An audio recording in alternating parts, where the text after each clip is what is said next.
Dalam sesi sebelumnya teman-teman dari internal SC dan kelompok yang terlibat sejak awal memberikan macam potret dan juga refleksi tentang mekanisme internal jaringan. Ada kelebihan dan kekurangannya tentu saja. Makanya ke depan kita harus kemana? Itu pertanyaan berikutnya yang akan kita coba jawab dalam sesi ini. Tetapi sebelum ke sana, supaya kita nggak langsung habis diskusi langsung, karena itu acara puncak. Diskusi biar nggak langsung pulang, nggak selesai, langsung selesai. Saya ingin sedikit agak mundur bahkan untuk mereview kembali atau semacam refleksi tentang pentingnya pendekatan baru dalam yang ditawarkan masyarakat sipil ini untuk diadopsi oleh pemerintahan yang baru tentu saja. Karena kita tahu sama-sama dalam SWOT ada opportunity bahwa model pemerintahan baru ini memungkinkan kita untuk menawarkan sebuah gagasan yang lebih terbuka dan partisipatif. Tapi tentu saja kan kita harus punya alasan untuk menjelaskan kenapa itu penting, apa sih dasarnya.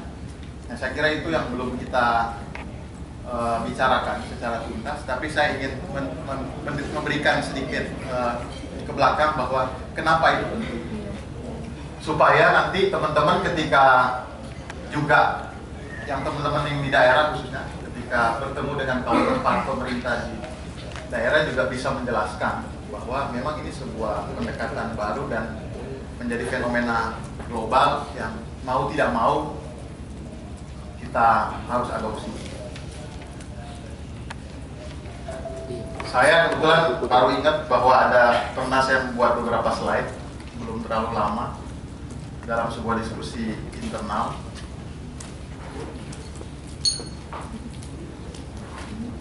Nah, inilah kira-kira kenapa kita masyarakat sipil perlu merumuskan peran barunya yang sebetulnya sudah dilakukan dalam konteks ODP, tetapi ini mungkin sekedar gagasan teoritiknya, teori tanpa serius-serius tentu saja. Ini kita akan beberapa diagram yang mungkin bisa membantu kita menjelaskan hal ini, karena seperti kita bicarakan kemarin, Pak Jokowi sendiri seorang problem solver, tapi dia sendiri juga mungkin belum memahami betul apa itu tata kelola yang partisipatif. Nah, ini perbedaan para presiden. Jadi yang pertama tuh, ini bukan teori ya, ini ngawur sebenarnya. Jadi ada yang pertama Pak Harto nih, antidemokratik. Nah, yang kedua Habibie, menggelitik. Yang ketiga Gus Dur, fantastik. Yang keempat no kritik. Yang terakhir, yang keenam ya. Soekarno kita nggak hitung misalnya. Melodramatik. Oh ya, karismatik. Mantap tuh. Ntar saya sempurnakan. Jokowi eksotik. Nah, kira-kira itu yang membedakan. Tetapi sebetulnya mereka semua ini memiliki persamaan. Ada nggak sih persamaan? Nah, itu yang kemarin kita diskusikan, bahwa semuanya ini meskipun beda-beda style, tapi sebenarnya semuanya menggunakan tata kelola yang kita sebut yang lama.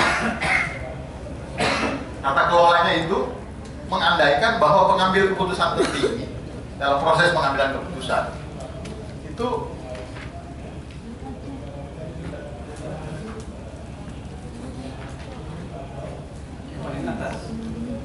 ya.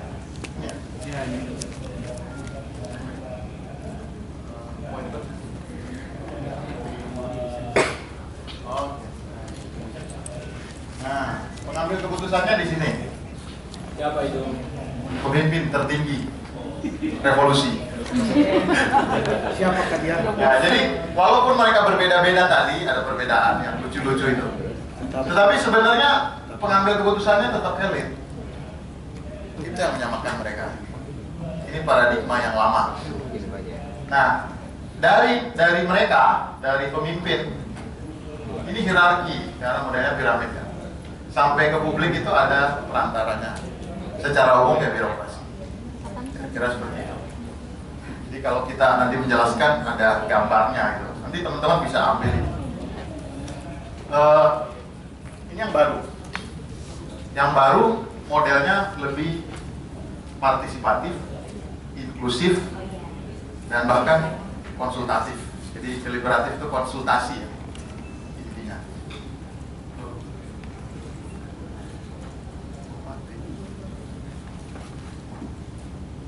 Terlalu canggih itu.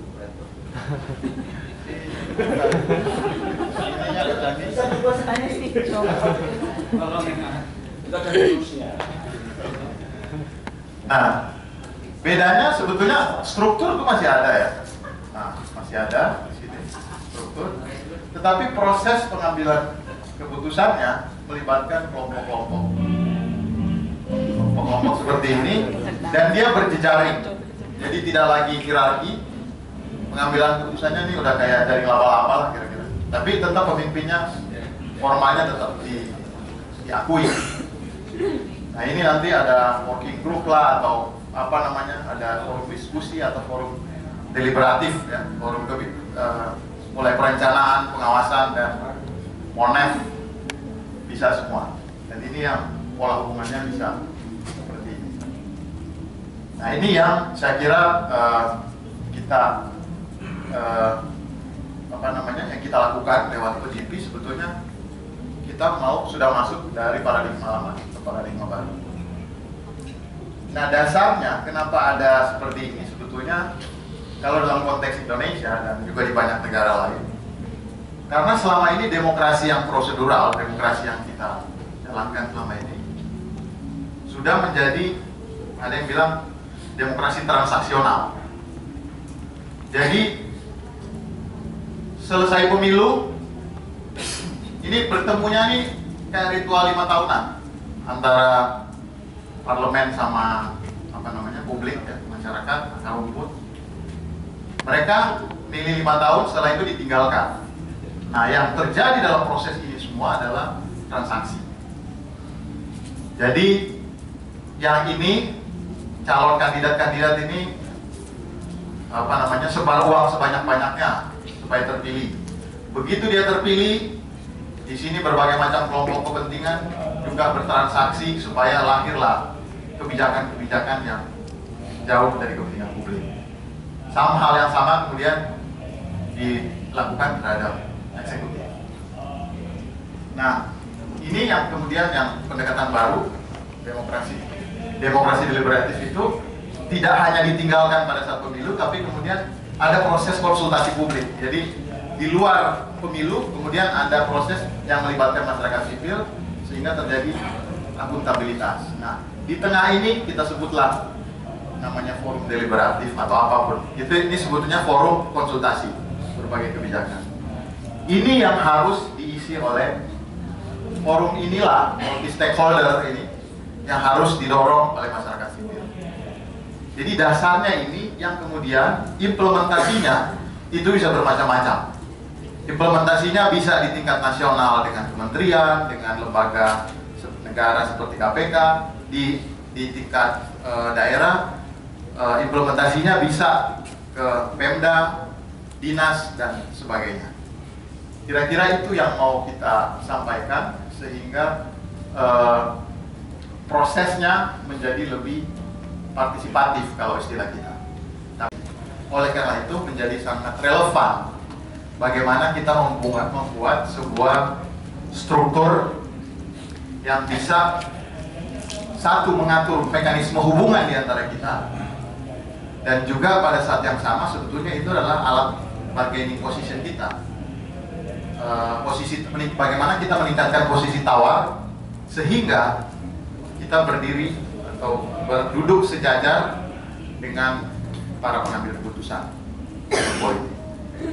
Saya kira saya mau berhenti sampai di situ. Ini hanya untuk mundur ke belakang bahwa nanti kalau ada pertanyaan-pertanyaan apa sih dasarnya OGP, participatory governance, tata kelola yang partisipatif yang sekarang menjadi fenomena itu, kita setidaknya punya landasan teorinya atau paradigma bedanya dengan yang lama itu apa, kira-kira seperti itu.